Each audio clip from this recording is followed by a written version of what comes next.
વિદ્યાર્થીનું સાસણગીરમાં મોત અને આ વિદ્યાર્થીના મોત મામલે સવાલ પૂછતાની સાથે જ શિક્ષણ મંત્રી ભાગ્યા છે। મંત્રી પ્રદ્યુમન વાજાને સવાલ પૂછતાની સાથે જ તેમના દ્વારા મૌન ધારણ કરી લેવાયું। હિંમતનગરમાં નારી સશક્ત મેળામાં હાજર હતા તેઓ, ત્યારે મંત્રીને પત્રકારોએ મોત અંગે સવાલ પૂછતાની સાથે જ મંત્રીએ ચલતી પાકડી, એક પણ જવાબ આપવા માટે તેઓ તત્પર નહોતા। રાજકોટની નવયુગ શાળાના વિદ્યાર્થીનું મોત થયું છે અને તે મામલે મંત્રીને સવાલ પૂછતાની સાથે જ તેઓએ મૌન સેવ્યું છે। તો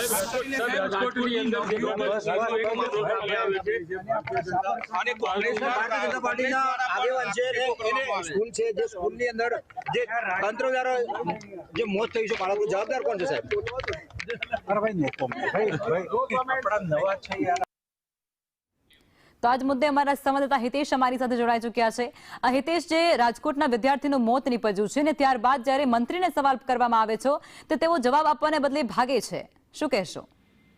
જી લખમાં જે સાબરકાંઠા જિલ્લામાં નારી સશક્ત મેળાની શરૂઆત નિમિત્તે જે મંત્રી પહોંચ્યા હતા, પ્રદ્યુમન વાજા સામાજિક ન્યાય અધિકારીના મંત્રી, જે રાજકોટ બાળકના મોત મામલે પૂછતા તેઓ કોઈ બોલવાનું ટાળ્યું હતું। સમગ્ર બાબતમાં મીડિયાએ અને સંદેશ ન્યૂઝે સવાલ પૂછતા કોઈ સવાલનો જવાબ ન આપ્યા અને મામલે મંત્રી જવાબ આપ્યો ન હતો અને ભાગતા જોવા મળ્યા હતા। જોકે સમગ્ર ઘટના જે હિંમતનગર સરકારી જીમ પાસે સ્વદેશી અભિયાન હેઠળ ત્રિદિવસીય મેળાનું આયોજન હતું, તેમાં પ્રદ્યુમન વાજા સામાજિક ન્યાય અધિકારી મંત્રીના હસ્તે મેળાનો પ્રારંભ થયો હતો। તેમાં પ્રશ્ન પૂછતા જોકે મૌન સેવ્યું હતું અને આ પ્રશ્નનો જવાબ આપવાની જગ્યાએ પોતે ત્યાંથી ભાગી ચૂક્યા હતા।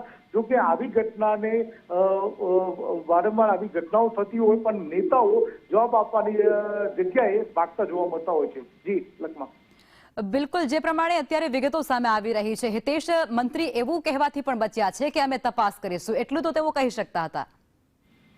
પણ લખમાં કે પ્રશ્ન અલગ અલગ એક મીડિયાની અનેક આ બાબતે જ્યારે સંદેશે જો પ્રશ્ન પૂછ્યો તો અન્ય મીડિયાએ પણ પ્રશ્ન પૂછ્યો, પણ કોઈ સવાલનો જવાબ આપવાની કોઈ મોઢામાંથી એક અક્ષર પણ ન બોલ્યા અને ત્યાંથી સીધા મૌન ધારણ કરી અને અન્ય તરફ બીજા રસ્તે નીકળવાનો પ્રયાસ કર્યો હતો। એક પણ સવાલનો જવાબ ન આપ્યો હતો। જી લખમાં જી આભાર આપ જોડાયા તે બદલ।